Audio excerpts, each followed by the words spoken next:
Cameron is a professional game reviewer, but every time he reviews a game he's always disappointed because he's a novice and does not like to play until a game called Fronglets came along. Although the gameplay was very simple, he was fascinated by it. He even took the little yellow guy in the game as his own. He fed them, bathed them, and played with them. Just like a parent to a child, through his careful care, the little guys split from 1 to 2. As time went on, the number of little ones grew. Cameron couldn't get enough of them. He locked himself in his house every day, taking care of the baby, until his friend Lump came to visit. Lump offered to stay for a few days. As a token of his appreciation, he brought some top-notch cheer. Take a little trip somewhere.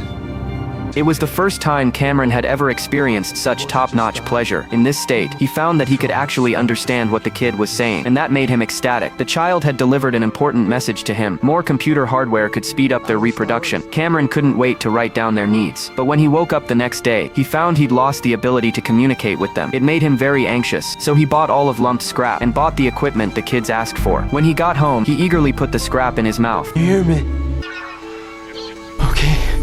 Cameron got high every day after that, but soon his boss told him to go to the office and finish his game report. When Cameron left the house, he ran into Lump again. He came to ask Cameron for a place to stay. To protect the kids, Cameron covered the computer with a cloth. As he arrived, he immediately began to write the trial report, but the boss told him not to write it. The first party had just canceled the game's release, but Cameron ignored him. He was still typing away on his computer.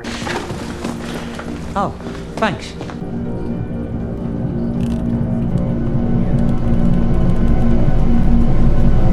At the same time, bored Lump came to his computer. He kept hitting Cameron's kids with rocks. Soon Cameron returned. The screams from the bedroom caused him great pain. Lump couldn't believe what was happening. He's been beaten up because of a little game. It's a game, it's what?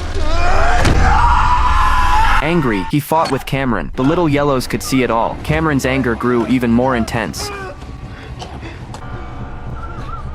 Soon the innocent Lump was strangled to death. Killing his friend didn't make Cameron feel guilty. Instead, to avoid the law, he cut him into pieces and dragged the body into a suitcase and dumped it in the field. Then he went on a buying spree for computer equipment and hardware, just to increase the rate of reproduction of his kids. In order to establish more comprehensive communication, he developed a brain-computer interface to communicate with his kids without barriers. Then he went to a store and robbed it, but the salesman trapped him in the store. Soon the police arrived at the store. They checked Cameron's identity and found him to be a felon in the first degree. But that's exactly what Cameron wanted. He planned to send the kids' message through the police surveillance. Claims that in 20 seconds the world will be changed forever. What the police saw was beyond their comprehension. Jesus.